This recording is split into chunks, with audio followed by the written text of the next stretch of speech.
Thank you. We are here in Seattle. That's our fake clapper because we don't have a real. Yeah. We don't have a real clapper. Yeah. So we have to clap. Clap. We're here in Seattle with Mar. So glad to be here. Hi. Cheers. Cheers. So glad to finally meet you in person. I know. Bees bake in real life. I know. Bees bake in real life. So we're Booze bake. Booze bake. Booze bake. Cheers again. Yeah. Booze bake. Booze bake. So we're here, and you had some stuff you wanted to say about gentrification. So we can just jump right in right there. Mm-hmm. Well, I know you wrote a review on like The Last Black Man in San Francisco. Right. Finally watched the movie. I'm gonna watch it again. I'm gonna take my boyfriend out and see it. But yeah, but it was really, really good. It had some really, really good motifs and really, really good things about gentrification, about like violence specifically. And I know you did a video about like gentrification is equivalent to, you know, black violence. Mm-hmm. Even like physical, mental, psychological, it tears our communities apart. And like the movie did a good job demonstrating how that actually plays out, down to like the violence portrayed between like the people like on the street level. Mm-hmm. And then this guy who didn't really like have culture, was just like looking in at these people and like mimicking them in his bedroom and the mirror and shit like that. And then like the one guy, like I can't remember the names, that's why I have to watch it again, but the main guy, how Jimmy. Yeah, and like I remember specifically like this scene of like he was riding his bike to the house and it was showing like the red paint and the red shirt and the gold like chain and then like the gold trim and like the chandelier and like his earrings, and I was like, I thought that was really, really like, that was really powerful to me. And very subtle but very powerful. So yeah, and I've been thinking about, because I live right across the street from like this big mega building that's going up like 10 stories. Yeah. So you guys can't see it, but like Mar has a balcony, and literally outside of the balcony there's like a building. Like you can't see shit. So how long have they been building this building? Probably about a year and a half, yeah. I knew there was plans for it because it used to be a park. I was just about to say, what could you see before? It used to be everything. Trees, the moon, the stars, planets, every fucking thing. Now I see fucking windows and it's fucking, I hate that fucking building so much. It's literally a building, and it's like obstructing your whole view. It is. And it's like big as fuck. Yeah, it's like all the way up. Yeah, and it goes like all the way down. It's just like a high rise. It is. It goes like all the way fucking down. Yeah, and it used to be a park, because there is a park, Carol Anderson. I think you're parked over there. Yeah. And this used to be like a continuation of it. And it used to be like the children's section, I think. Mm. And then they like scooped it up, and like I moved into this apartment right when I knew something was going to be there. But I had no idea it was going to be this colossus. Yeah. No idea. So they just like ripped up the whole park and removed it? Yeah, there was like, for a while, things were getting ripped up and things were like moving around. And then, like suddenly it was just like, this is not the children's section anymore. Take your kids down where like people smoke fucking weed and shoot up. Right. Your face. Sorry, I know I just like made a face. Your face. I feel like, you know what's fucked up to me about gentrification is that every time you start having a conversation about gentrification, you always have a person that comes and is like, so you prefer to have shitty streets and you prefer this and you prefer that. What's the problem with them deciding to like build a nice high rise, like, I know, instead of a park? Like, did you really need that park? I know. And I just feel like when people say that, it's like, do you really? It was like that thing you mentioned about Hey Arnold, that episode about like they built that was it a baseball park? Yeah, it was a baseball field. And it was like this like lot that was cleared up, and it was just like, it was full of garbage. And then like I think like the parents were just like, oh, you actually wanted it like this and blah blah blah, and it was just like, no, we made it into something, and you came and like appropriated it and just violently did it and like snatched it away, and that's what happens. Do you know who's building it? Is it going to be condos? I don't, and that's the thing. It's so mysterious. There's like no signs. There's like, you can walk out there and you can see on the fence where they use like blah blah blah properties, X properties, Malcolm X properties. It's just like there's nothing. It's just like you don't know who is going to be there. Nobody knows literally what's going to be there except for apartments and on the bottom some shit. And it's weird too, because like the windows are going to be looking directly up in this shit into your window. And I hate like window curtains. I hate like blinds, window treatments. But I'm gonna have to close this shit up because I like being naked bake, naked pescatarians. Yeah, right. I like that's gonna be the name of my band if I ever form a band. Don't steal that name. Like that's gonna be the name of something. Don't steal that name. By my house in DC, my old house. Oh shit. They built apartments. Yeah. like condo shit or. Yeah. At the end of the street, it's really weird because like I remember at the end of that street there was a house, but it was like the biggest house because it was like it was the corner house. And they ripped the house down. And I remember, like, a really old lady lived in that house, and she had, like, a bunch of kids.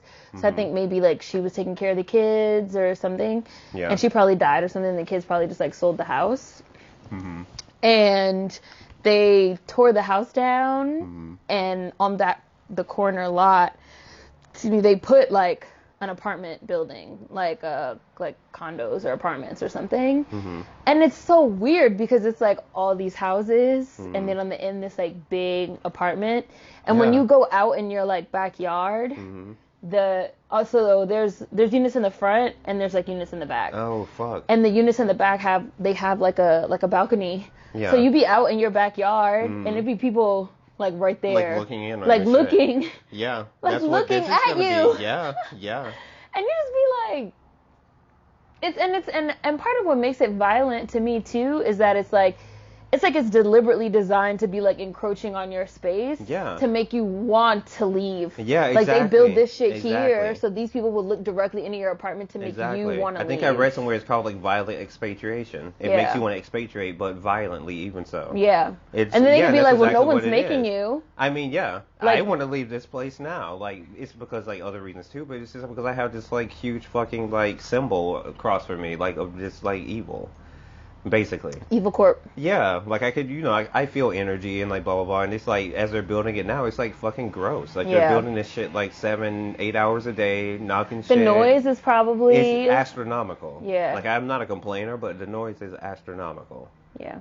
And it's fucking trip. Have they said, and they haven't said anything to you about it? No. Not even like your own building manager? No, hell no. The building managers, they're like popsicle sticks. That color too. So what is it like being black in Seattle? And I know that Seattle has been sort of like going through a gentrification thing, but there's also like a lot of like drug problems here. And there is. It's like a lot going on with the city. It's my first time here, so I'm curious.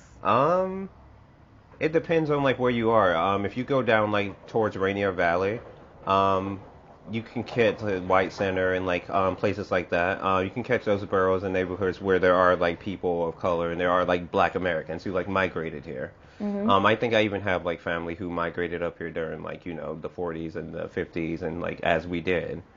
But I don't see them in the city because and if I do see black people in the city, it's kind of that typical thing where it's kind of like the black people are like just umbrella over the head, just like working under the matrix. And if they see each other, when we see each other in the street, it's just like I can look at you in the street and be like, hey, what's up, or like I can look and be like, hey, what's up. But yeah, you look at people here and it's just like, no, like black people here, and specifically like people who I can tell who migrated here, they have the accent, they have like the style, the clothing.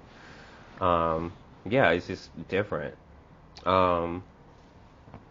I guess it's interesting because I'm also queer, and like that's a bigger thing here than like people wanting to tackle racism. Okay. Everybody's down to talk about trans stuff. Everybody's down to talk about feminist stuff, womanist stuff. Everybody's down to talk about liberal stuff. Everybody's down to talk about environmental stuff even. But nobody wants to talk about police brutality because a lot of shit like that happens here actually. That doesn't get like reported in the news. There's shit that happens like down on my block, and like I see it sometimes, like in the throes of it, like people pulling weapons and like shit is happening, like between like people and the police, and yeah, it's interesting like living here because I was stupid when I got up here and I thought I didn't think it was gonna be a mecca because I knew it was gonna be white and I was gonna be traveling through mayonnaise, which I hate. But I just stupidly thought, I don't know, since black people migrated here and they got away from like the South and they got away from that stringent type of racism where it hurts. It literally hurts. I thought it was going to be different, but it's not. It's not. People don't want to like tackle.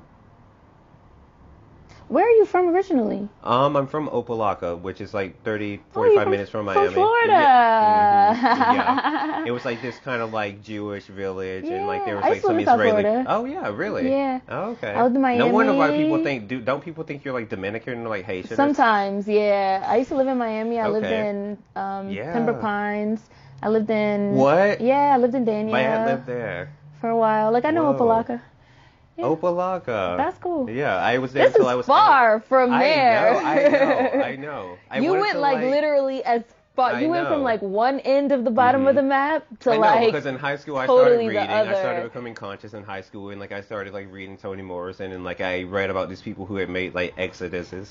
I don't even know if that's a word, but who like migrated basically, and like you settled on Seattle. Like, yeah, and I thought Seattle because like I was like depressed and like going through a phase of like listening to the music that was produced up here, and I always wanted to come out here, and then in 2012 I did. I've been here since, and it's nice as far as like the landscape goes. The art scene is nice, right? Even like Black American art scene, it's nice, it's sick. The music here, like the clubs, if you know where to go, like the Rumba Room, fucking dope. And I didn't think I could find like that kind of like hole in the wall place where it's kind of like shot up, you might die going out listening to like might trap get music. Stabbed. Yeah, like that kind of shit. And it's just like I found it here in Seattle, and I was just so shocked. But like Rumba Notes or the Rumba Room, it's like really nice. Yeah. But other than that, it's just like as far as like being black and like trying to progress and trying to like navigate, it's tough. Yeah. I might as well just go and move back home in Georgia. Yeah. You know what I mean? I might as well go back home. That was how. That was how I felt about Portland. Ooh. Like I've never. It's very similar. Yeah, like I never lived there, but I visited there. Like I saw Solange in Portland, which was like amazing. That's right. Yeah, which was even the whole like me seeing Solange was like so wild. Like I just so happened to be in Portland. I had posted about it on Instagram. A subscriber hit me up on Instagram, was like, "Are you going to see Solange while you're there?" And I was like, "What?" And they were like, "Solange is performing there like tomorrow, and like there's still tickets." And they like sent me the link, and I like bought tickets, and then I like saw Solange live, and I had like decent seats and everything. I was like, I love y'all, my subscribers, looking out. Right. So, but I felt the same way about Portland. It's like Portland, you have cities like Seattle and cities like Portland, and these cities that have this reputation as like environmentally conscious, like, and, green, exactly. and like hippies. And that's like, the number one thing that everybody's down to talk about. Like you like at my job, like I work for a health food service called like Central Co-op. That's the thing that everybody wants to talk about. Like nobody wants to even dare talk about like trans stuff, queer stuff. But like that's like the second thing. But, like the first thing is just like Seattle's so green. Seattle, like the parks, the lushness, the green. But then it's like, but you ripped up a park to put up a building. I know. Exactly. And then it's like, there's just like all this other stuff. You actively steal land from Native Americans. Right. And you post that shit up. Actively. Like you actively support racism. But you know what's something weird? On the signs they put like the tribes that they're stealing the land from up here. In some places, if you know where to look. It's weird. It's bizarre. Yeah. But I saw a couple things that said something along the lines of like, this was like we acknowledge, we recognize that this was the Algonquin land. Yeah. It's like, but okay, but like, what does this sign really mean? Like, how is this doing anything? Like, okay, you recognize it, you acknowledge it, but you still did it, right? You still did the shit. You still did it. But you still did it. You still did it. It's fucking weird, and like, it's always like the retrospect shit. It's just like, oh, boy, I didn't mean to do that, but it's like, well, we put the sign up, so that's all we have. That's all we have to do. I know. We don't have to do anything else. I know. That's all we the white sign, the black it. font, New Times New Roman shit. And it's just like, okay, we know, we're aware. Yeah. When I was doing my leave us alone now. When I was doing my walking vlogs in Portland, I was like, man, there's like a lot of Black Lives Matter signs. There's like Black Lives Matter signs everywhere. If you want to later, we can like walk through the community, especially like the sunsets. There's a lot of that shit here too. Yeah, and a lot of people were like, people that live in Portland are familiar, like Black people, Black Americans were like, they have all those signs, but like, try and actually go in one of those establishments and see what happens. Like that grocery store has Black Lives Matter, but if you go inside and you're Black, like they're gonna follow you around, like you're not gonna be welcome. Yeah, exactly. There. People do at my work, and they have it in the window. Queer Lives Matter, Trans Lives Matter, Black Lives Matter, and like all this shit. Yeah, I get followed even by like my coworkers. Everybody's always asking me, "Are you okay?" Or I'm just like, what do you mean? Get out of my face. What do you mean? Are you okay? Yeah, like I'm a quiet person. Like I don't like talking except for like niggas. Like I want to talk to us. Right. I don't care about. I don't want to talk to white, you. Yeah, I don't fucking care about talking to most white people. I'm just like, you don't have anything interesting to say to me ever. So no, because it's just like at one end, I know you're gonna say something racist to me, and I know I'm gonna say something. I don't believe in saying anti-white, but I know I'm going to say some shit to you. There's no such thing as anti-white. Right, that's going to hurt your fucking feelings. Oh, boo-hoo. Like, I've cut out friends for this shit, but it's just like, I don't know. I don't want to fucking deal with white people. I really don't, because I think you're all a fucking waste of space on the sidewalk. Like, why are you on my sidewalks and you're not, like, at least exercising your privilege to, like, further some black kid, especially, like, some black girl. Yeah. Who, like, wants, like, what Toni Morrison said, blue eyes. Yeah. Like, why? I just saw her documentary, The Pieces I did too. I saw it yesterday. Oh, yeah. I saw it yesterday with a friend. Mm-hmm. Yeah. It was we good. saw it in I liked it, but Chicago. I want to know more about the Chicago. Okay, so what are your thoughts on it? Let's talk about that. I'm gonna review it. I'm gonna review it. Okay. I'm gonna review it. But so can you say anything? I'll just say that I enjoyed it. I liked it. I thought it was really interesting. I like documentaries where people get to talk about themselves in their own words a lot, and it's not necessarily strictly from someone else's perspective. Mm-hmm. Yeah. And I love Toni Morrison. I'm like a huge Toni Morrison stan. Her books are just all over my apartment. Yes. My favorite thing about, I would probably say, that documentary was I think that they captured how, like, irreverent Toni Morrison is. Like, Toni Morrison was on some, like, I just don't care. Like, right. Like, you're white. You're not interesting. You're not interesting. You're not interesting. Exactly. I don't care what you have to say. I don't care what you think. And that's where I'm at now. Yeah. After for a while, of course, being just like, oh my God, I care so much to where I hate myself. Mm-hmm. Like I didn't used to wear like color. I used to be like afraid to like express myself in that sort of way. But like now I'm just like, why was I so afraid of like that? Like really like. What were you afraid of? Yeah. I was like afraid of like disapproval because like my mom told me certain things of like she did certain things like down south where like I like a lot of like black American moms do. They like bathe you in bleach to like lighten your skin, which never works. Mm-hmm. They put you on Ritalin because you're so hyperactive because you're a kid and you're exuberant, but they put you on Ritalin to kind of slow you down, which happened to me, both things. And yeah, it's.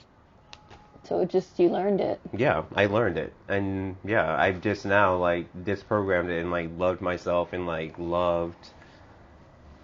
I'll be straight. I don't love all black people. That's impossible. Yeah. But I love most of us. Mm-hmm. Like you and like people who are like woke and. I can say I love black people as a collective. Woke, but like, yeah, I hate the word woke. Yeah, I hate the word woke too. Yeah, me too. But I'm just like, what do I say? Aware. Yeah, people who are aware and people who are cognizant. Yeah, I like cognizant. I like cognizant. I like unplugged. Yeah, unplugged. Yeah. Cognizant is good for me because it's just like you're aware, and then you're also doing something too. Mm-hmm. Yeah. I know you said you want to move, so you want to leave Seattle, and I think you said you want to try NOLA, right? It's not. Oh, so you're doing it. I'm doing this shit. I don't care. Like this, like I did here. Like I didn't have money to come up here, but I just did it because I wanted to like check it out. So I'm curious. Have you've been to New Orleans before, or will you be going? So you'll be going sight unseen. Close. Okay. Mm-hmm. So I'm not even gonna take. I'm gonna take a really like short trip this October to like kind of check things out. But I'm pretty sure I'm gonna love it there, and I'm gonna. I've been to New Orleans. I loved it. I really did. Shout out to New Orleans. Shout out to NOLA. It'll be interesting because I have to say I feel like being in Seattle versus being in somewhere like I was gonna New say Orleans, like what are your. You're probably gonna have just like a totally completely different experience. As far as like black and just like moving. Everything, everything. Even like spiritually here, like things are locked up. Yeah, even so like dating, and I think you're just gonna have like a different experience. I can't wait. I find that it's really interesting. It's like black people, like we move places. This is something that I've just like really started to think about as I've sort of become an adult and like moved around and lived different places. It's like, number one, I think that absolutely like black people and especially black Americans need to like be in places where we could be around like other black Americans. Yeah. And I also think that being in areas that are like too predominantly white Which makes me think of captive state instantly. Yeah, has like an effect. It has does. like an effect. It makes shit hard. It makes it difficult. It gets into you like your mental. It's like I grew up in D.C. And when I was growing up in D.C., it's a bit different now. But when I was growing, because like the gentrification. But when I was growing up in D.C., it was like predominantly black and predominantly black American also. So I was used to being around other black people. I was used to being around other black Americans. There were certain things that I was used to. It wasn't until I left home, I moved to New York, that I started being around like other different types of people. And I do think that it's good to leave home and be around other different types of people, get different perspectives. But it was like by the time I left home when I was a teenager. So it was like by the time I left home, I had enough time at home that I was like secure in who I was already as a black person and as a black American specifically. So I went to New York, I met some different people. I went different places, I met different people. I went across the United States, I went abroad, I met different people. But none of that made me question really who I was. It was like I already knew who I was, you know? So it'll be... I found very interesting, especially because you said it before, like when you went abroad. Yeah. And I kind of noticed this whole myth of it's like, especially if you go home, quote unquote. Right. You go to Mecca and like blah blah blah. You visit, you pay homage and blah blah blah. But like you specifically said, I hate to paraphrase you, so I guess I'll let you like say what you said. I feel like when you're abroad, it's interesting. When you're abroad, they see you as American, and they tend to see you as American first, which is kind of an interesting thing. It's very different from being at home, where you are seen as black first. Yeah. So it's kind of a different thing. It's kind of an interesting experience. And then it also depends on where you go. Like in France, for example, they see you as American first because you're going to speak English. Now, everybody in France really speaks English, especially like the main cities like Paris and stuff like that. But like you speak English, oh, you're American, you know? They don't say black. It's like an interesting thing. But then when you're home, and then you have people all up in your face, like, you're black, and we're all black, and everybody, like, and blackness is the same, and this and this and this, but then it's like, you know, well, I can go to France, like, and there's black people in France, too, for example, right? A lot. So it's like, if I'm in France, and I open my mouth, and I'm not speaking French, they know I'm American, and I'm not British. Obviously, I don't have an accent, so they know that I'm not English, right? So it's like, well, you're not French, you're not English, are you American? You know, because they've seen other black people that speak different languages and things of that nature, and so it's like it's this weird, it's like this twist, it's like this push and pull, but again, that's something that I know because I have had the opportunity, the privilege, you know, the luxury to be able to travel. You know, like I was only even able to go to Europe because in high school they offered this like trip through Europe, and I like sold candy. I like hustled candy on the corner for like years. I had a similar thing, but I didn't get to go. Yeah, I wouldn't have been able to go, but I literally like I hustled candy, like you know them kids that be on the corner. I know you seen that Opalaka, like hell yeah. We need football uniforms. Hell yeah. Like I mean, I get it too for other things. I didn't get to go to like Europe though. Yeah, like I was on the corner. I was on the train, like the metro, like candy. I was giving boxes of candy to my mom. I was giving boxes of, like everybody, like y'all trying to sell some candy because like I need this money. Yeah. And I sold candy for like 2 years on the street. Whoa. And yeah, because they told us like a few years in advance. So I sold candy for a couple years on the street, and then I had the money to like go on the trip when it came time, and like went all through Europe, and I've been like some other places. Like I said, just like getting the opportunities from various things to like do it. And so I got a lot of perspective, and it's funny how much location has an influence on your perspective. It definitely does. Yeah. It definitely does. So it's interesting to me that like you came from Opalaka and you came up here to Seattle, and now you kind of want to go back down south. I do, very much, and I never thought I did, because when I left when I was 17, I was like, I'm never coming back to this fucking place. Nah, I ain't never coming back. So what do you miss? I miss the landscape. I miss things that I never thought, like I'm privately almost ashamed to admit that I wanted. Like family and camaraderie. Like, you know, you walk down the street and people know you. Yeah. You marked this kid. You know, you walk down the street, somebody knows you, somebody has your back. Because, you know, the world is fucking insane out there. Yeah. Even in your own fucking community. Somebody can slide by and, like, you're dragged. Right. And you're dead. But you have like this woman on the porch who's always known you. She knows your mom. You know, she probably cooks in the same like soup kitchen. They probably like dated the same guy or some shit. But like you walked on the street and they know you, and they say like shit like take that lipstick off or pull your pants up. You know, they say shit like that to you. But you know, you feel like I felt like that woman has my back. Right, like that you're woman part knows of a community. Me. Yeah, if I go missing, like that woman's gonna be out on the front line looking for my ass, my black ass. Right. And that's what I miss and up so you here. Don't feel it's that just here. like hell no. People look at you, they don't want to speak to you, and you say hey to people up here. If a bitch ain't wearing sunglasses, then they're just like, why are you looking into my eyes right now? It's just like do you people feel like don't wanna... is that a West Coast thing? I do actually. Northwest, I didn't know for sure because I haven't been thing? over like West that much. But like as far as like consuming like media, because I'm always like consuming media, like do experiments and studies to see like how people are culturally, especially in this country. But yeah, I think it is a West thing. I've only been here in like Portland and like a couple of other places up north, like Minnesota and like places like that. But yeah, I think it is a West thing. It's just like people don't. Even I've been up north too, and it's just like in Brooklyn, like those neighborhoods like where people were black and then it's been gentrified. Yeah, but it's just like people don't want anything to do with you unless they're getting something from you. But that woman on the porch in Georgia, she's like, she don't want nothing from you. So that's the Southern hospitality. And I miss that. I miss that woman on the porch with lemonade who like always chews tobacco, who always like bakes the best fucking red velvet cake. Yeah. Bitches paying her $50 to bake a fucking cake. Yeah. And saying it's theirs. Yeah. My mom did that shit. My mom was like an excellent cook, but she went to like Miss Bertha Reese was her name, and it was just like she was just some woman in the church, you know. But she always like I felt like every time she told me pull your pants up, Marcus. Or that's my first name. It's like, pull your pants up, Marcus. I'm going to tell Martha on your ass. You know, I was just like, oh, shit. You know, like Bertha Reese, she's always trying to, like, cramp my style, man. Like, this Bertha Reese, fuck her, man.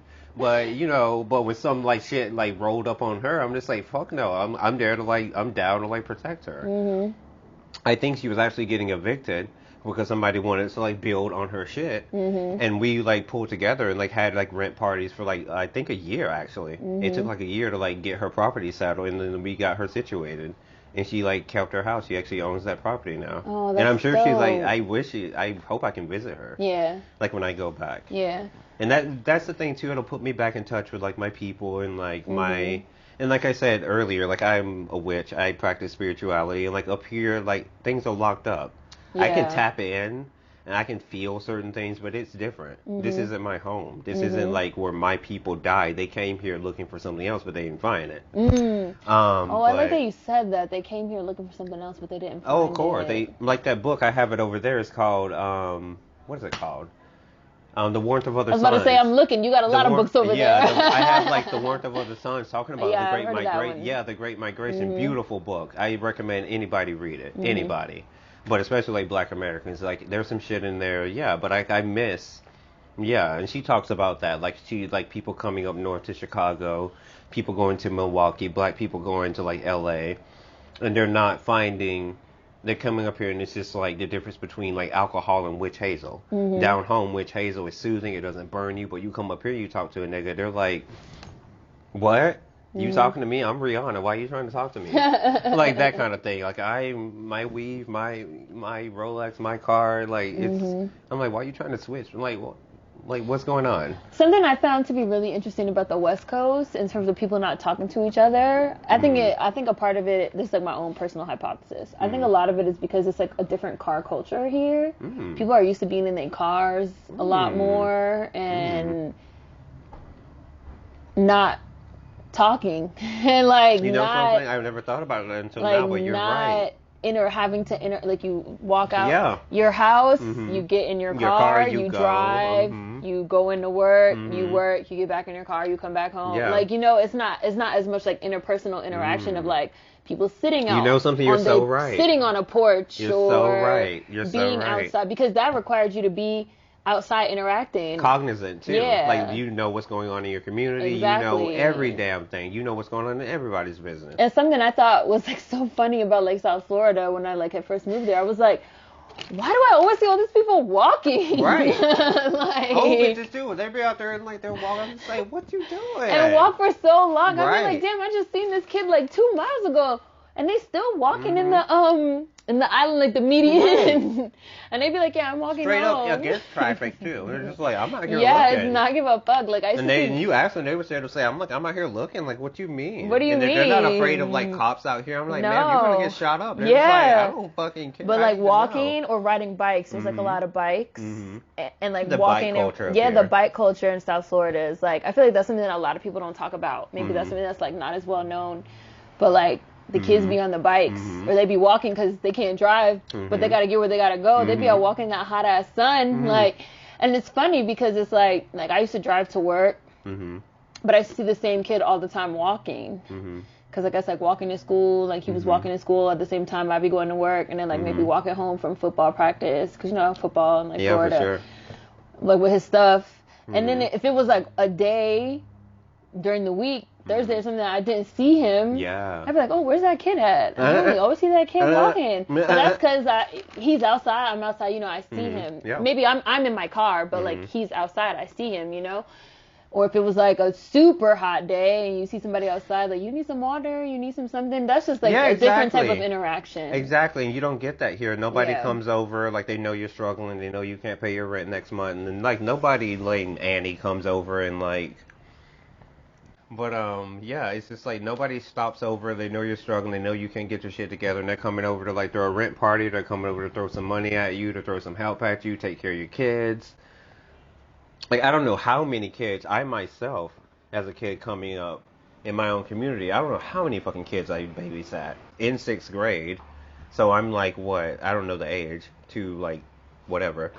Yeah, but, like, at that age, I'm just, like, taking care of, like, people. I'm going, like, to this woman named Moselle's house and, like, cooking dinner and, like, in her fucking kitchen.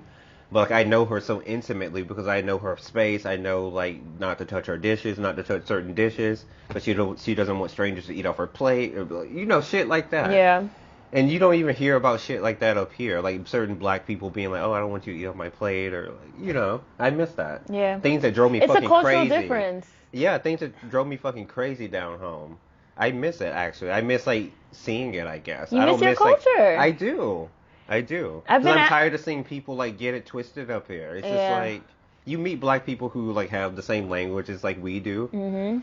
But you can still, I can always tell. When you open your mouth, or I can look at your skin, or I can look you in your eyes and, like, see if you have jaundiced eyes, or...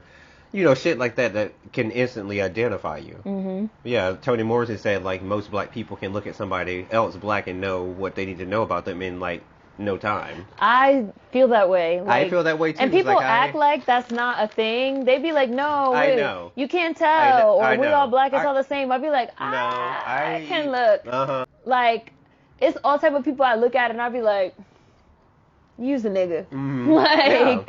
Use a nigga. Like, I can tell. I can tell. Like, Nicki Minaj said, nigga. Like, like, I know. Like, I know. And I could look at somebody else and be like, nah, you're not one of us. Yeah. I went to a party, like, last week. That was supposed to be, like, all black friendly. Like, that's the thing up here, too. Like, they make a point of saying, like, oh, it's like a safe space for black people. But then nobody wants to talk about it when you get at the party. It's like, I like conversation and blah, blah, blah. And I get there, and, like, there's this, ambiguous person. That's what I call them, ambig, shadow person, fade person, puppet person, whatever. They were there, and they were just, like, acting like they were, like, talking, trying to, like, stir things up, acting, you know, woke and blah, blah, blah, like, trying to bring up relevant topics. And I had to say something, because I was just like, you're dumb, first of all, but, like, it's, no. What are you doing? Yeah. Yeah. I kind of feel weird about the fact that those type of parties are, like, a thing now. I know. Even, like, shout outs to Valentino, who did my tattoo in New York and Brooklyn. He said something about, he's black tattoo artist, in a similar line. He was like, you know, I'm seeing this new thing now of, like, white tattoo artists being like, I can tattoo all skin types. I can tattoo black people. Like, black people are welcome. Black people are welcome here. And, like, he was like, what, like, and what is that? Like, number one, why do you think you deserve, like, a pat on the back and a cookie? Like, okay, your party is safe for black people. You can tattoo black people. Yeah, when I get tattooed, it's like, oh, and I know how to do it. I'm just like, okay, and? And, like, why do you think that's special? Right. So, like, so that means, like, it's kind of almost implying, like, your default setting is racism. Yeah. And so now you think you get a pat on the back for like not being racist. Yeah. That's what I didn't like about the tattoo hustle. One of the most things, it was just like so fucking racist. Cause, It's like the very skin racist. thing, the skin very thing. racist. I would get like these slide things of people like, oh, Marcus can't get color because they wouldn't finish the sentence. Black. They love to whisper. They didn't want to say even black either. I'm like, you can't even say that I'm black.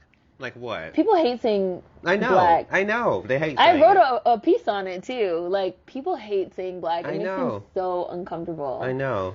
So uncomfortable. It's interesting that people won't say the simplest thing, which is what you are, but they're rather to like use a hyphenated version of you. Yeah. African American. Oh, you're African American. You got them like baboon features. You know, you got the lips. You got like. Or they'll say nigger. Yeah. They don't have no issue with saying nigger real quick. Oh, my nigga this, my nigga that. But they can't say that you black. Right. Mm-hmm. Like, no, you have it backwards somewhere. Like, you are confusion. Like, you can't say that. Confusion. You are confusion. Like, you can't say fucking nigga. It's bland. Like, it's bland. It's bland. Very weird to me. And I've literally seen people, like, their faces, like... crumble. I remember like in one video you were just like your face shatters when you just like, and why is that racist? Or like, you know, you ask them a question, it's just like your face implodes. They whole face motherfucking contorts. They whole face. That should be mad funny. Like, I was doing this program. I think about this program all the time that I was doing. And I think that's the mosquito right there. And it's a white mosquito. It's coming back for some more. There's a racist fucking mosquito Absolutely. in my apartment. It's only biting me. It bit me right here on my hand. So I was doing this program. It was me and one other black girl in the program, Melanie. Shout out to Melanie. She was the second girl to ever do Black American. Second episode ever. Yeah, second episode ever. Shout out to Melanie. Shout out to Melanie. She really helped me out a lot. Shout out to Monica too. But shout out to Monica. Yeah, Monica. Bees Baking Real Life. So it was me and Melanie. And all these other people in the program was like naming all their inspirations. And they're like James Baldwin and Toni Morrison and this and that. And then I'm like, okay, you guys like all these like black authors and activists and like academics. They're like the blueprint for like all y'all work. But in this like cohort of like 20 people, it's only like me and like one other black girl. And none of y'all have even like said the word black. Like, it's black art. It's black academics. It's black activists. Black academics. Black academics. You know, black who I can't stand. But, like, black revolutionary sort of, like, protest structures. You know, like, all these things that you're modeling yourself after. But, like, you can't even say the word black. I know. And then when I point it out, y'all are all looking like... Oh my God, cannot you? Oh my God. I can't believe you said that. I cannot believe that nigger self-identified. Right. Like, I cannot and I'm just sitting there looking around like, am I in a fucking Twilight Zone? Like, right. It's a trip. Is it that serious? It's very much a trip. It's very weird. Like, people are mad fucking weird. Like, people are weird. People are weird. And again, sort of getting back to like people being so ready and willing to talk about every single issue under the sun except like race. Except race. And racism. And even like in terms of these cities, you like look on all these like end of the year lists and they'd be like Seattle, great place to live. Portland, top 10 places to live. Like this other end of Salt Lake City, great places to live. And then you're like reading the list and it's like there's lots of jobs. It's clean. It's environmentally friendly. It's LGBTQIA plus. Let me make sure I get all of them. Friendly. But it's just like they say, oh, all this stuff is great, and then you're reading it, and then you'll be like, okay, but like race. How is it to live in this city if you are a black person, or if you're a black American specifically, and there's no mention of that. Nobody wants to talk about that. Like, I know. Oregon was like literally founded as like a white utopia, like a racist KKK founded. Like, black people were not even. And nobody knows that. Right. During the Great Migration, that was one of the stations, quote unquote. It's just like, niggas, you come here, you're gonna get like some shit like equivalent down to south. You? You're gonna get fed to like buzzards, whatever Pigs, they got up here. Like. Black people were literally like not even allowed in the state until like the 50s or something like that. Like fairly recently. And so it's like, but then you see that like Portland is on this list of like the people are really nice, keep Portland weird, and this and this, and then you'd be like, But 50 years ago, like, black people weren't even allowed in your state. At all. And y'all still have a culture of racism and white supremacy and anti-blackness. But if I go look up right now, top 10 best cities. Seattle's one of them. I think it's Portland, like number 3 or 4. Yeah, like Portland and Seattle are going to be on this list. So it's like a very explicit, like, anti-blackness. It is. To me, like, there's like an invisible white in front of everything. And it is, like, violent, too. I know we said, like, gentrification is violence, but it's just, like, the silence is violence, too. It's very violent. It's just, like, the silence around, like, again, like, wanting to take up the mantle of talking about, like, race. Yeah. And being willing to talk about anything else other than that. I mean, you don't know what you're talking about that stuff either. Yeah. Like, about environmentalism, most of these people, I'm just like, And it's like race impacts all of those things. I know. Like, race impacts environmentalism. And people don't want to see that, or they can't. I think people can't see that because they're dumb. No, that's fair. Yeah. People are dumb. I do agree with that. I mean, people are dumb, and for a while, I didn't see that type shit.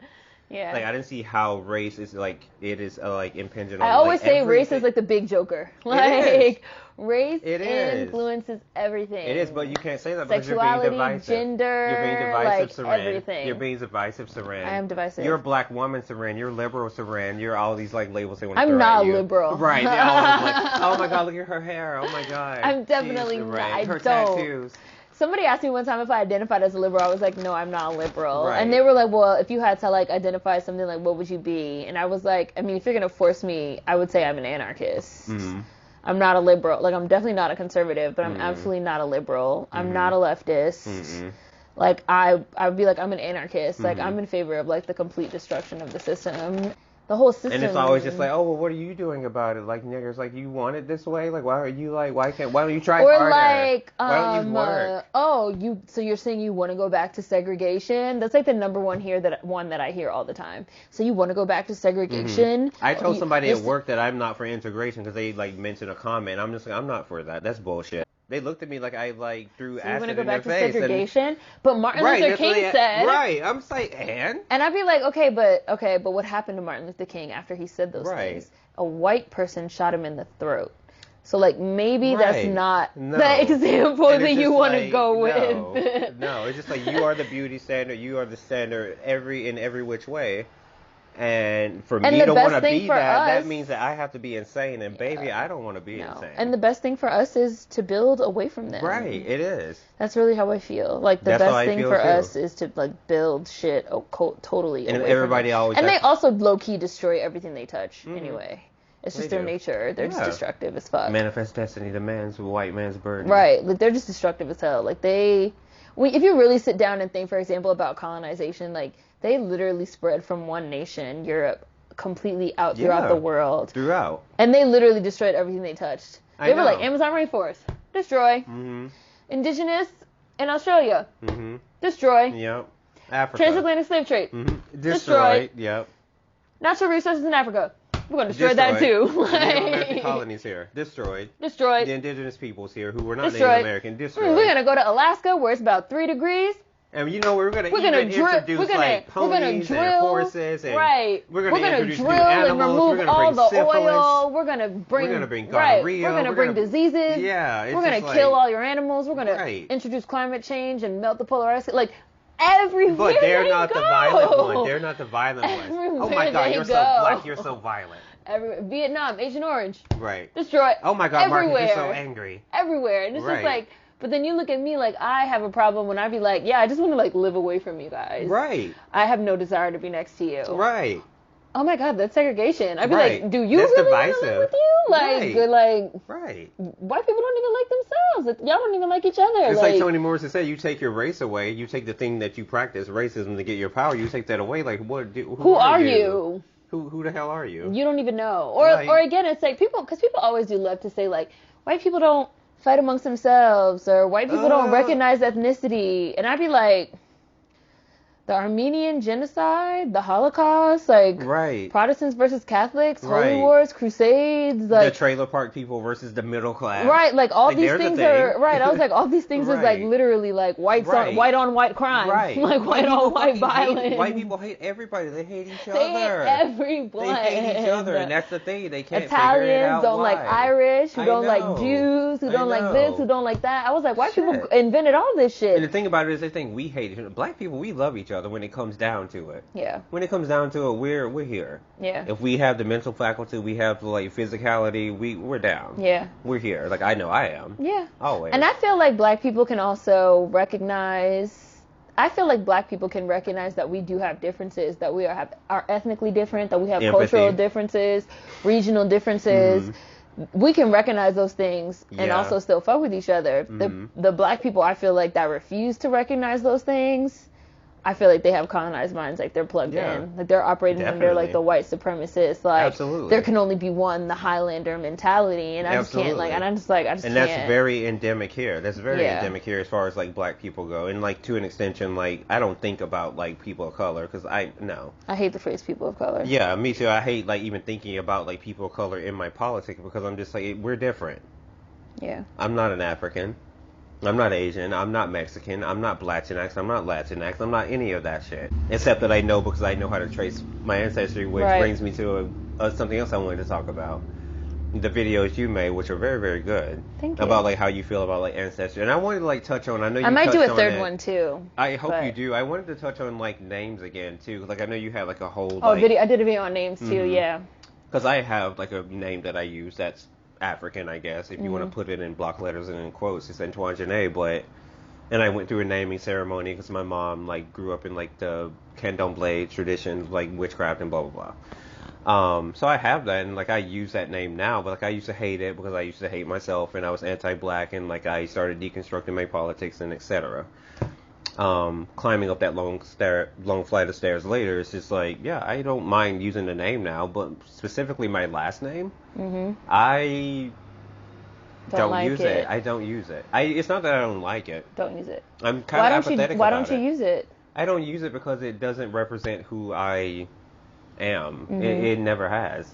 So that, would you say your last name is like your quote unquote slave name? Yeah, it definitely is. It's how I am identified by the government, by a sheet of paper, by savages. And is it a name that, as far as you know, has been carried over since slavery, Yeah, I like traced from a, it. Yeah, from it a has. plantation? Yep. There's a guy, and I went to the plantation when I went back home 3 years ago. I went there, and it was just like, yeah, there's a guy named James Wilson who owns like my family. And then there's a guy named Peter Choice who owned like my mom's side of the family. And I went to that plantation, and I looked at the books too, which was very. I'm sure I mean, I don't surreal. recognize. I don't recommend it for anybody, but. I kind of do too. Like go and see. I do. Like I go said, and see. Like go and see. I said it. I literally said in the video, I think the part one, I said, I was like, there's a lot of stuff that's hard to think about. I was like, it's very difficult to think of the concept of like tracing your name, your lineage through a property deed because you were considered property, you were considered chattel. It is. I was like, that's hard. There's Yeah. something very difficult about that, very painful about that. I was Yeah. like, but I was like, and I think that a lot of Black Americans are running from a lot of trauma, are suffering from a lot of trauma. Jody Gray, who everybody knows that I'm like, if you read one book, Right. and it's not a Toni Morrison book, Or it Baldwin. or a Baldwin, it should be Post-Traumatic Slave Syndrome by Dr. Joy DeGrasse. Yes. When I read that book and watched her Yes. lectures on YouTube, it was literally like the Me too. sun I know. broke out from the clouds. It was like all Especially of a sudden, about the part like the centuries of unexamined pathology that white motherfuckers have. Yes. I never thought about that. Yes. But I'm like, that's so right. I'm It's- like, these bitches are fucking. yes. It's beyond murderers. And the way that she even like put it, where she's just like, I know. she's like, Yeah. you really think that for centuries you can have a whole group of people that literally have been able to do whatever they want, murder, rape, Subjugate, pillage, yeah. subjugate, oppress, colonize, burn whole towns down to the Right. ground, like do whatever they want, and then one day you're just gonna be like, you can't do that anymore. Yeah, you can't do that anymore. And they're just gonna be like, okay, Or fine. you're still human. You're fine. And Right. she's like, you really don't think that had an effect on their psyches, on their personalities, on their, like, ability to feel emotions, because we're talking about centuries. We're talking about literally over centuries. I know. She's like, you don't think that that's had an impact on like just the way that they've evolved, their culture, this Just and like the third. horrible things that you wouldn't even do to your fucking animal. Right. And you I was wouldn't even like, do to a pet that you hated around your house. I was like, that's absolutely correct. And that's not to be mean. No. That's not reverse racism against white people. It's like, that's just what it is. It doesn't. It does not absolutely exist. doesn't. I hate when people say that, because that's just not a thing. Like, we're just talking about what it is. Just because you don't like it doesn't mean... Right. That doesn't mean that it's not true. It's not reality. Right. And she said the same thing about, like, Black Americans. She's like, you know, we have centuries of trauma and things that we've gone through that we are running from. And that's what hit me the hardest. And I was just like, okay, white people, that's sure they're crazy. I always knew that. That's their problem. But I didn't know that. I didn't know exactly. I was just like, but I didn't know the fact that I could be crazy. And I actually thought that too once I looked at that video and read the literature. I was just like, I could be crazy. Yeah. Anti-blackness is fucking crazy. To hate oneself, to hate one's ego is crazy. It is. It's the antithesis of the ego, to hate oneself. It is. And to hate, like, by extension, your culture, your diaspora, your people, your whatever. It is. It's insanity. It's completely learned socialized behavior, and it's also trauma that's generational being passed down. Yeah. Which is why, again, I said in that video, I was like, listen, I know it's hard.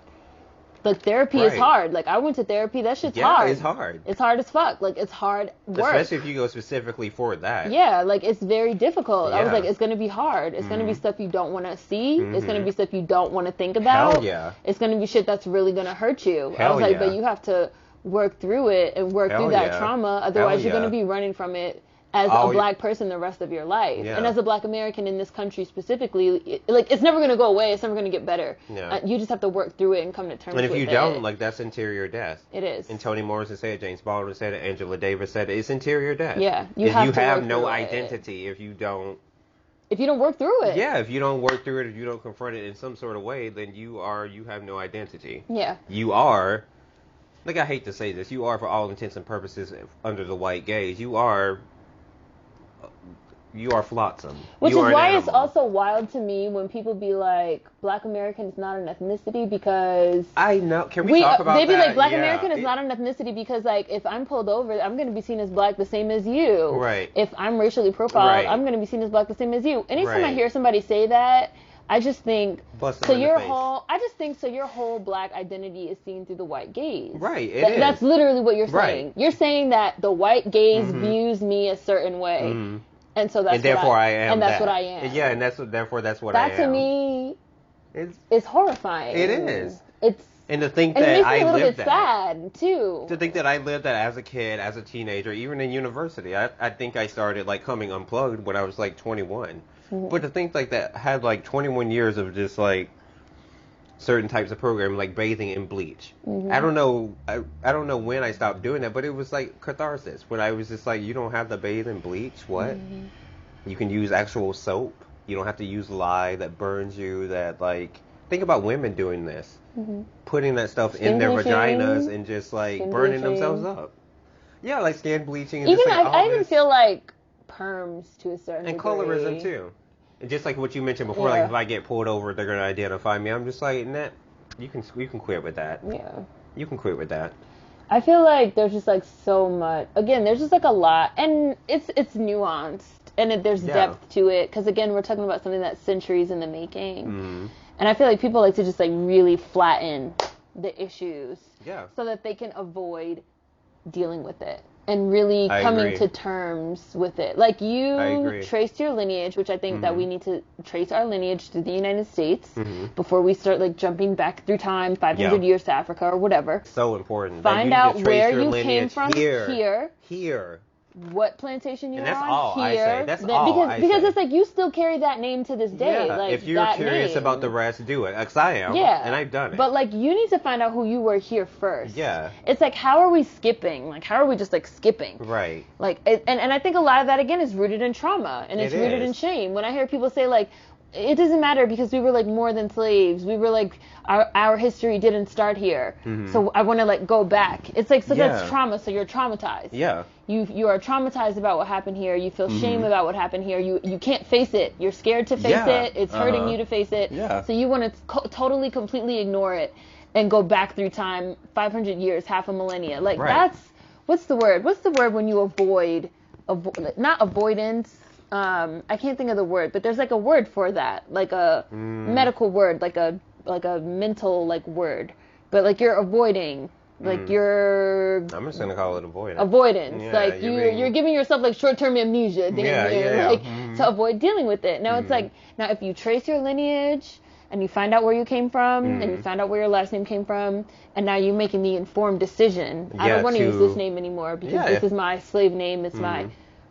And that's how I feel about my government name. That's how I feel about my last name particularly. My first name is fine. Like Marcus is fine. Mar is fine. Like Beesbeck, the family will always know me as Mar. Yeah. I don't expect anybody to call me Antoine Janae. Yeah. But that's like a personal choice. And and it's also a personal choice that you made that was informed as well by the fact that you did the work. Yeah. I traced my lineage. I didn't go and like trace it to Africa and be like, oh, Senegalese, let me tack on Janae or let me tack on Ofumu. Joy DeGrasse, like her whole tagline is like literally be the healing. Like you did the healing work, and so you were able to move forward. And it was it was difficult, like you say. It's so hard, like seeing that you did certain things like bathing in bleach, that you looked at black women as certain like mammy and just like the caretaker and not sexual, and if they were sexual it was always slutty and the whore, smutty, and like the my Madonna mom or the whore. Yeah, like my mom seemed like she took company, and like I thought like it was whorish.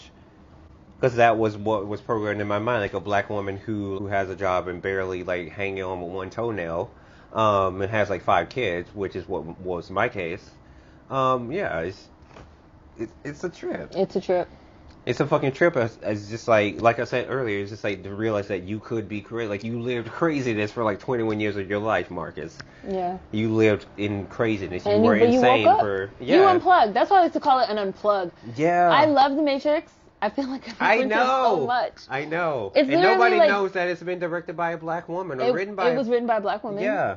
Nobody knows. And I literally, like, the reason why that's, like, one of my favorite movies, if not my favorite movie, but that's hard for me to say all-time favorite, but it's because I literally feel like that's the way that, like, society and, like, the world, and not even just racism, but, like, especially for racism, but for all types of, like, socialization and conditioning, that's what it is. It's like you're in the Matrix, the Matrix is all around you, you're plugged in, and you don't even know. Yeah. And then one day you unplug, be it you read something, you saw something, somebody told you, you took a class, whatever happened. Mine was similar to actually yours. I don't know if you came unplugged around 2014 and like Trayvon Martin and like Mike Brown. Mike Brown and just like. And you get unplugged and you kind of realize your whole world that you've been living in has been a fantasy. It's been bullshit. It's been made up. It's been a trapeze. It's been a schism. It's not a life. And you realize like, oh. I wasn't living in the real world. Yeah. And now you're unplugged and you're living in the real world. Because I always knew like I could be shot up and for stealing something, and like they would want to try my dead body, my dead corpse for like theft, and there's this white person who just slain me. But they're gonna try my dead body for like they want some kind of restitution for like the property that was stolen in a store. Pretty much. Yeah, basically, like they did with Mike Brown. Like he was shot, and they was like, oh, well, he stole something, so I'm gonna try his dead body to get some money for that property. Right. Ridiculous. It's fine that he got killed. Yeah, it's fine. It's absolutely fine. And there's always been this equation of black American bodies to property because of American chattel slavery. There's always been an equation of our bodies to chattel. Even after Mike Brown was killed, they burned down a gas station. I know. And people were like, they burned down that gas station. Who's going to pay for that? They're destroying property. And it's like, but they also destroyed a life. A life was taken. So yet again, we're weighing the value of the life against the value of the property. Yeah. And again, that equation of our black American lives to property, to chattel, like as if that's what we are. And that really still has not gone away. And it just it hasn't gone away. Slavery ended 150, 160 years ago. It still hasn't gone away. It's still very much an active part of the school-to-prison pipeline, the prison industrial complex, the welfare system. We're property. We keep the wheel. We keep the wheels turning. We keep the wheels turning. Still, who do you think shopping at all these white stores that I even work at? Black people, niggas be up in there eating healthy, trying to like spend all their hard-earned money and like buying like a $50 like dinner or some shit, or like a $10 sandwich or something insane like that. And it's crazy. Like we're doing that. We keep everything going. And it's just like nobody wants to own it. Nobody wants to own it. Not even most of us. It's just like we don't want to own it. Like again, because that's the pain, the trauma, and not just like no. Knowing that you were living for like 20x years without. Yeah. Just without, you know. Oh, They out there. They are. So, not to like change the subject, Yeah. but I wanted to ask you a little bit about your mom's tradition. I thought that was interesting to me. Well, yeah. It was like hoodoo, and like they settled in Louisiana and then the Carolinas too, and like both traditions were practiced there. And I always like was around it because my grandmother was like a priestess, I guess, and like people came to her, they paid her, solicited her services for like spiritual matters. And she like had a house built off of it because like she made money. And I was always around it, always around like spells, always around like what we call magic, what we call witchcraft, which was just my life. Mm-hmm. Doing certain things like walking, not splitting the pole. Right. Not doing that ever was just a part of my life. That's not a superstition. That's not magic. To this day, I don't think of magic as just like the woo-woo, like, oh, I'm doing a spell, I'm dressing up, No, it's like my fucking life. Right. I wake up and I might do some little thing that might be a ritual that I do because it's psycho-spiritual. Right. And like I grew up around that, and like my mom specifically was against it. Maybe she had a bad experience, I'm thinking. And like she like stopped practicing and she went into Christianity, and that was like when my uncle took over, and like I was basically like rinsed in Christianity. Mm-hmm. And I for a while like gave up practicing witchcraft and like did it for 10 years, I think. Mm-hmm. And recently like picked it up again once I like woke up in 2014 and unplugged and like started reading and started like doing actual work and looking at myself and like looking at the things that scared me about that. Mm-hmm. Like, I hate to sound corny, but like having power. Mm-hmm. Like I can look at certain people like you or like who have power. Mm-hmm. Because we grew up in a tradition of like people who are just, for lack of a better term, downright magical. Mm-hmm. And I feel that, and like I've always known I could do certain things, but I've always been afraid of it. And I've always thought it was like specifically dirty, foul, criminal, specifically because of how it was viewed in slavery terms too. Mm-hmm. Like the slaves who practiced candomblé, who came over from like Brazil, who came over from like Haiti, who came over from like West Africa even. Mm-hmm. There's some of that in like my practice too. That I was just always in touch with, always around. And you said you feel like it's locked up over here. It is. It's locked up. I meditate every day, mm-hmm. so it kind of like stay tapped in, to kind of like stay psychic, I guess, to like put it in terms that people can understand. And I go outside, like right now the wind is blowing, the tree is blowing, I can like tap into a tree or like tap into nature and see what's going on around me, I guess, mm-hmm. if I don't want to make it like so woo-woo. And like here it's different, it's locked up. I can't like, it's almost like I'm standing in front of a door that's like 2 inches open. I can see a slice of light. I can smell what's going on inside there, but I can't see it. I can hear it, I can smell it, I can even feel it, but I can't see it. Why do you think that is? The Native American thing here, different culture, and it's just like the black stuff that has happened here, like the black settlements that have been here. Because the thing about it is, Seattle began as like a logging town, mm-hmm. and a lot of people don't like to admit, it's just like black people began that. Yep. Black people migrated here to take those jobs, and we ate it up. Yep. We ate it up. We built houses. We built Seattle. Yep. We built the Pacific Northwest. We learned. Yeah. We went to a museum. Where was the museum? In Kansas? It depends on what you're talking about. When we learned about the Buffalo Soldiers in the 9th and 10th. So we went to that was the Richard Allen Cultural Center. We went to the Richard Allen Cultural Center, which is a Black American museum in Kansas. Okay. Where we learned about the Buffalo Soldiers, the 9th and 10th Cavalry, which literally like are basically the soldiers that like came out west, and like while kind they were like the Soledad brothers, like with Angela Davis, like the 9. Yep. How they when they were like like Cowboys were based on. that's literally what Cowboys. Literally what Cowboys were based on. Yeah. And he even told us that like cowboy was originally a derogatory term because like the white men that did that were called ranchers or ranch hands. So cowboy or farmers. So like cowboy was like a derogatory term that was made up specifically. I remember when I first discovered that too. I was like, really for black people? Yes. Yeah. And that while they were establishing these towns in the West, before the towns could get fully established and have like a sheriff or a law and order, they would dispatch like the cowboys, the Buffalo Soldiers, to like accompany the wagons, accompany the mail, uphold the law and order, like until things could get established. And like basically like black Americans established the West.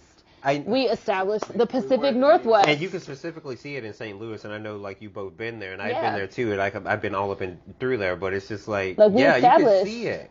You can see it. And it's wild. It's just like, and you don't learn these things. Did you know that the Gateway Arch, like, that design was actually stolen from a black woman? Oh, wow. Did you know that? No, I didn't know that. I know right in front of it they have a statue of like, Dred the guy Scott. was like, I think he was like German, Austrian, or like Viennese or something like that, but like the design was stolen from a black woman. I believe you. I mean, even if you didn't, like, you know it's true. It's true. Beautiful. Like, I totally believe. It's funny, like, it defies mathematics. Like, all the people that be like, they never believed that, like, man landed on the moon, it would be impossible, and then, like, Hidden Figures came out, there was all these people that were like, okay, now it makes sense. A black woman did those calculations. Now I can believe. Or like Malcolm X and or like Martin Luther King, like the bus stampede, the bus boycotts. Yeah. That began with like not even Rosa Parks. Claudette Calvin. Yeah. I forget the name of a book, but like I read that there, and like I did research like to confirm, because I always do that. You have to hustle your research. You have to hustle your fucking and research. It's just like you find all these things out. I know. We were in St. Louis. And we went to the Scott Joplin house, which I just posted about on Instagram. I saw that. Yeah. And it's like ragtime is considered the first American musical genre, like one that was not based in Europe, that was like not based even like before it was jazz. Even before jazz, it was the late 1800s, right? Ragtime was considered the first, like, that's the beginning of, like, American... I remember they used to, like, hire out, like, black men to go play violin, go rag it up, go and like, Scott Joplin, like, basically created ragtime. And, of course, they called him the king of ragtime. Yeah. Like, he composed The Entertainer, which we hear on ice cream trucks to this day. Like, yes. And I was like, how did I never know this? I know. But then you find that out, and it's just like, it's yours. Right. It's mine. Just, think about it. Like, we have for centuries not taken ownership of just, like, shit that is not ours. Or shit that is ours. Is ours. That is ours. We have not taken ownership of shit that is ours. And it is all ours, basically. All ours. Like, we built all this shit. And the thing about it is, even when we know it, it's just like we're still afraid to, like, own it. We're still afraid to tell, because when you own it, you get this, like, such intense pushback. I know. Every time. Against every little thing, you get this pushback from everywhere, from everybody. In your own community, in your own family. I'm telling my sister about stuff, because I'm trying to, like, unplug her, because she's, like, a black woman in the South. But I'm trying to, like, tell her, I'm like, no. Yeah. What you're saying about yourself, about the archetype of a black woman, if there is one, it's anti-black. Yeah. It's imperialist. It's Eurocentric. It's like all these different things that you're doing as far as your beauty. It's Eurocentric. Mm-hmm. And like, have you actually looked at yourself and like thought, like, why do you like your long hair? Why do you like it straight? Why do you like it? That's self-awareness. Yeah. And it's hard. It's hard. I did too. Like when I had dreadlocks, I was just like, why did I hate having them? Yeah. But I wanted like long hair though. But I couldn't make my hair get straight because I didn't want to break it off. Right. And I was just like, so why did you hate dreadlocks? And now I'm bald and I wear like head rags and like blah blah blah. But I'm just like, yeah, it's just like, why did you hate like my nose or my teeth or my lips or just like all these different things that are genetic? Right. Because I'm black, or right. specifically like, descended of American It's like you specifically were like not liking your blackness. Specifically not. Specifically like my lips, my teeth, my skin, my tallness even, like, yeah. My language even.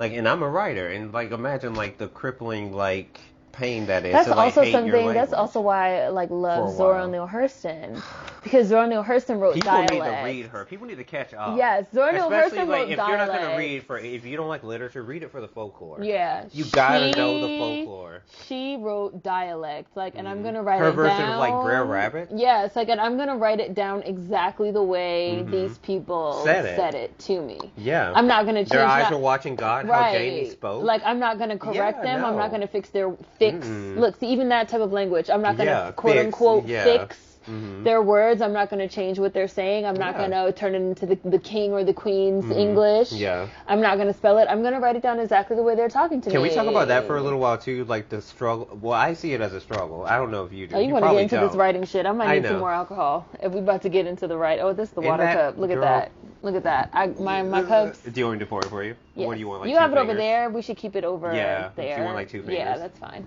Keep it off camera because we're not trying to give no free promo, and we're also not trying to get sued. No. Because we have somebody's label. But But if we about to start getting into some writing stuff, I'm gonna need a drink. Yeah. So let's go. Let's get into it. Writing. Cheers. Cheers to Black You're about to writers. sip before you even said To cheers. Black writers. Black writers. Black writers. Black Toni American Morrison, writers. Angela Davis, James Baldwin. To Black To American a certain writers. extent, Richard White. Writing Even their though I truths. don't like his work. To Ralph Ellison and the Invisible Man. I have it over there, and I'm thinking about I didn't like that book. Invisible, like Toni Morrison I said, don't love the Invisible to book. whom? I don't love the book. Yeah. But Native Son, I'm just like, I didn't like it. Native Son I did like a lot. Really? I liked Native Son a lot more than Invisible Man. But I appreciated that Ralph Ellison was writing about stuff that... what's up? You got about 15, 20 minutes. Okay, we're fine. I appreciated that Ralph Ellison was writing about stuff that was seen as taboo. Yeah. I agree. Like the black women, just the taboo nature of, and even Native Son, like the concept of Native Son is specifically, I kind of feel like Native Son was like way ahead of its time. The concept is like, basically the concept of Native Son is like that you have this like underclass of America, the Black American underclass, that are native sons and daughters of this country, but that are put into these like positions. Yeah. And also that the way that we can, not necessarily will, but the way that we could react. Yeah. Like, Bigger Thomas is on some, I don't give a fuck. I know, and I was like, you just killed her like that. I literally don't give a fuck. You just killed her in this abandoned house. You chopped bitch up and just threw her down a window. He's literally like on some, he's literally like on some, I recognize that that shit hurt. I recognize that like I'm not shit in this country to the point where I don't even have to follow the rules of this country. I know. I could kill this person. I could kill that person. I could do this. I could do that. I don't care. Right. And I find that to be ahead of its time. And when like the white guy, I think his name was Max, like the attorney came like to visit him in this jail, I was just like, Bigger didn't care. He didn't give a fuck. He did not fucking give a fuck. His mom came. His mom was just like, Bigger. He did not fucking give a fuck. And it's like, and then when you have people like, people love to be like, violence in Chicago, violence here, violence there. And it's like, people don't understand that you have like whole subsets of like the Black American population that's living with that I don't give a fuck mindset. I know. And that's what Ralph Ellison was writing about in the 19th century, like 20th century, like way ahead of his time. Which that's what I can appreciate. Because you still have people to this before Baldwin did. Right. And you still have, again, people to this day that's still living under that mindset that nobody talks about. Yeah. So but Zora Neale Hurston. Zora Neale Hurston. We were talking about how she wrote in dialect, and you wanted to get into what it's like being a Black writer and dealing with the Queen's English. The King's I want English. to talk about the Black gaze actually. Okay, the Black gaze. Because we all hear about the white gaze. Toni Morrison coined it, and we all know what that is. Like this white person on your shoulder tell you, what's that? Right. That's too nigger. Like, like what's that? Maple syrup? What? Aunt Jemima? What? You know, we all deal with that. That's fine. I had to work through that. I'm not going to speak to that. I want to speak to the Black gaze. Okay. This thing that I've never heard of before, so I'm guessing I'm coining it. It's just like this black person on your shoulder saying that's not nigga enough, or saying like that's. This is like the what's real. This is like the what's real conversation. Yeah, it's just like you're too real, you're too raw, you're too unedited. How dare you show our trauma that way? How dare you show our pain that way? Toni Morrison's been threatened of it. It's just like, how dare you I personally portray Black men or Black women or slaves that way? I don't struggle with that. I don't struggle with that in my writing. I don't struggle with it in my video content. Really? I feel like, but I think that's because, well, I think as writers, we kind of put ourselves in this like writing box. And it's like, I don't know if you've been to any type of like school or taken any type of classes or anything, you know, but it's like you learn like how to write. And so you learn grammar and you learn sentences and you learn sentence structure and you learn plot and you learn 3-act structure, beginning, middle, and you know, you learn all these things. Tragedy. Right. You learn all these things. And so you think of yourself as a writer. I write, I'm a writer. For me personally, I kind of had a little bit of a turning point where I still think of myself as a writer, but I started thinking of myself as an artist.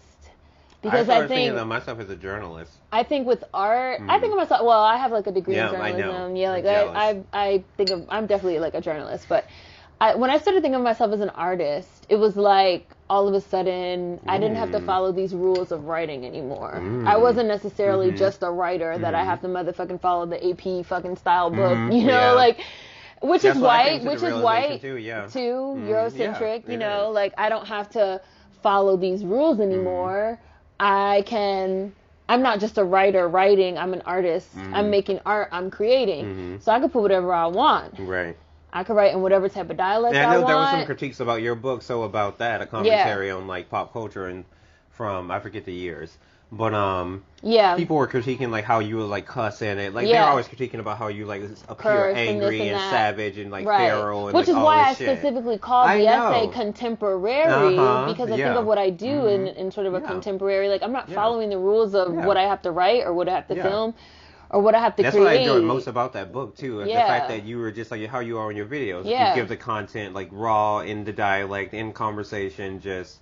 There's not this academic thing that you have to prop against as if, like, that's going to give you some kind of credibility. Right. And I don't question, is it too black? Is it not black enough? What are people going to think? I still do. I don't question what people are going to think. I don't care about that. But I care about, like... How are they going to... I don't even ask myself, like, how are people going to receive it? I really don't care. To me, it's all about, like, I'm an artist. The expression. I have to express. Yeah.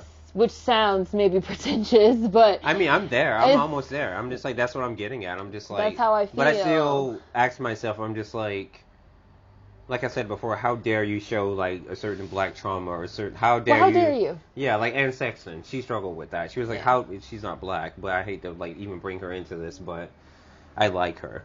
Yeah. She, a white woman, struggled with depression, struggled with, like, a lot of things that I struggle with. In theory, she did. But she wrote about this whole thing of, like, how dare you show your trauma, your own trauma that way? How dare you, like... Yeah, but okay, for me, this is how I feel about questions, right? So we ask this question. Okay, so the question is, how dare you? Okay, how dare you? What comes next after that? How dare you, Mar? How dare I? You know what? I ask myself, and it's like, why am I not? Why are you not? Yeah, why are you not? Yeah. You have the faculty, you're alive, you have the tools, you're What's unplugged. The worst that can happen? I know. And I'm like, you're writing this for yourself anyway, so what the fuck are you doing? We were talking earlier about Solange. I know. Right? And how Solange said, I did a seat at the table for everyone. For myself, yeah. And I did for everyone. And I did it when I get home for me. Yeah. People don't have to get it. I'm doing my project now for me. It's just like for me. And it's like, if people get it, they get it. If they don't, they don't. If they question, if they don't like it, if they hate it, if they love it. None of that stuff really matters. Yeah. And that's why I really love art. Yeah. And the idea of Black art. Yeah, because the imagination is there. It's just about the imagination. It's just about the expression. Black imagination. Yeah, like I had this idea, and so I'm expressing it, and that's all it has to be. That's all it has to be. Yeah. And so this question of like, well, how dare I fucking not? It's like the thing behind Lolita, which is a great book. Yeah. Vladimir Nabokov is not white, but I think he writes very well. Yeah, it's like, how dare I not? I can do whatever I want. How dare I not, like, portray this way, and how dare I not, like, use whatever type of language that's at my disposal to a certain extent. Like, if you culture vulture, you steal other people's culture. Like, I would never, like, write But I don't feel like that's honest. We're talking about sort of, like, honesty right now. Yeah, that's really what we're kind of talking about, right? Is, like, honesty. Mosquito. Right. And, like, sort of... Honestly wants you. It does. And, like, creation. So it's like, if you're a culture vulture, if you're biting, I feel like that's not honest. No. If you're absolutely creating honestly and you're like really speaking from your place of expression now, and I also think getting into like culture vulturism and stuff, there's a difference between influence and imitation and like what I call like saturation, biting, you know, there's levels. Because I'm influenced by Toni Morrison, but like, I would never like, you know, claim to write like a black woman, right? Who's from Lorain, Ohio, because I'm not a Westerner, first of all, and I'm not, you know, I'm not a woman. I think that's something that people get confused when we start getting into these. Oh well, I was inspired. Like, no, you're imitating. And what you said in that interview in Genius, and everybody was just like that one guy. Like, I don't know his fucking name. I wish I knew it so I could say it on fucking camera, but I'm like, dude.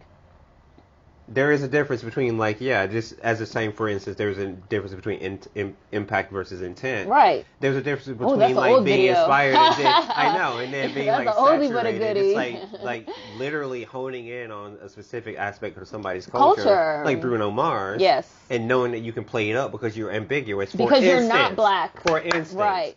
Because you're not a DACS, right? You can play it up. Go certain places. You can ham it up. You can do this thing and like be and you like, can be relevant. Allowed. Yeah, Yeah. Yeah, and that's because you have the face, you have the skin, you got the whatever. Yeah, and that's not honest versus creation. like I step up here and like I'm saying like I'm writing this book, for instance, and then like somebody who's white writes it, and it's just like, oh, it's real because they wrote it. And even from your two separate places, like I highly doubt that like even the fact that we're sitting here talking about like black artists having the conversation of like, well, how dare I do this? I highly doubt that like Bruno Mars has ever sat there and been like, how dare I be like finesse never. and Adele. Like Adele they never. asked, Aretha Franklin, right. You think she thought about they don't have, Tina they Turner? don't have to. They don't have to. That because bitch flipped her hair. She's like, I'm gonna write this song and like hit these notes exactly like Aretha Franklin did. Yes, and no one's gonna question me because I'm Adele. I'm white. And I'm original. Right, and it's like us being black artists and coming from the space of a black artist. I think for us there just has to be again a little bit more self-awareness. Yeah, and more work. And more work and more telling. What's the word? The damn truth. Telling the truth. Yeah, like and very specifically saying, I don't care, and this is what I'm gonna do. I know. And I'm gonna fucking do it. And ask me questions about it. We can have a conversation about it. Like we can question, like whatever. Yeah. But like at the end of the day, I'm gonna do what I want. I'm gonna create how I want, and I'm just gonna go. And that's my role as a black artist, and nobody can stop that. Nobody. So we're probably at the end now. Yeah. Right. Because we was going. We could probably keep going. Right. I could go for another couple of hours. I don't know.